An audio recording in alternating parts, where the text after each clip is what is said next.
এই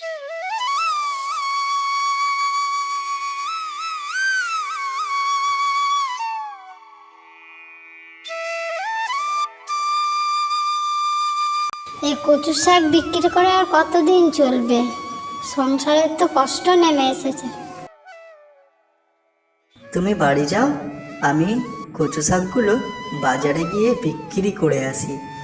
তারপর কিছু একটা ভাববো দুজন মিলে। সত্যিই তো, বউটা তো ঠিকই বলছে। পরিবারে তো খুব কষ্টই নেমে এসেছে। না, এরকমভাবে আর চলবে না, কিছু একটা তো ভাবতেই হবে।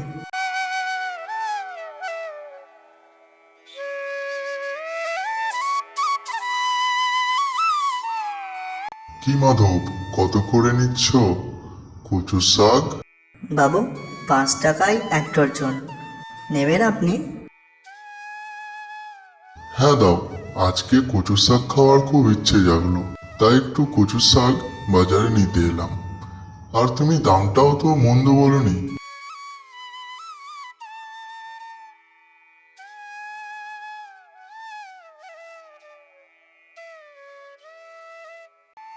তুমি এসেছো? হ্যাঁ গিন্নি, এসেছি বাড়ি। বলছিলাম কি, আমাদের উঠোনে খাল কেটে একটা ডোবা করা যাক। সেই ডোবাতে চিংড়ি মাছ চাষ করলে কেমন হবে? হ্যাঁ গিন্নি, তুমি কিন্তু মন্দ বলনি। চিংড়ি চাষটা করলে খুব ভালো হবে। চিংড়ির এখন যা দাম বাজারে, তাহলে সেটাই শুরু করা যাক।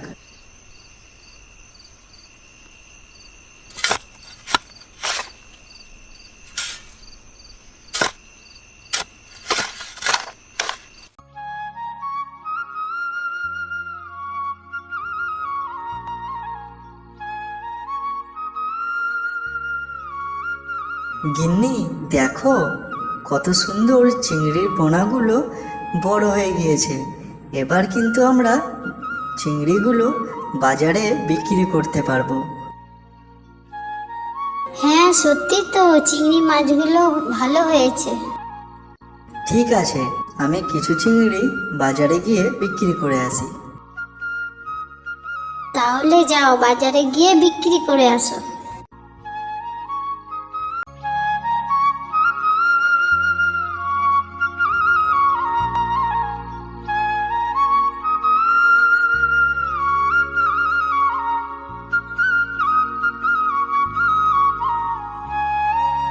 ও মাধব, তুমি দেখছি আজ চিংড়ি মাছ এনেছো।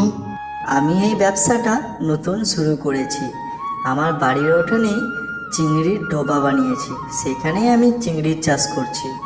বাবা মাধব, তুমি তো খুব ভালো কাজ করেছো। তা কত করে নিচ্ছ চিংড়ি? ওই বাবু, 30 টাকায় 1 কেজি চিংড়ি দিয়ে দেব। ঠিক আছে, তাহলে 1 কেজি চিংড়ি ভরে দাও তো। ঠিক আছে বাবু, এক্ষুনি দিচ্ছি।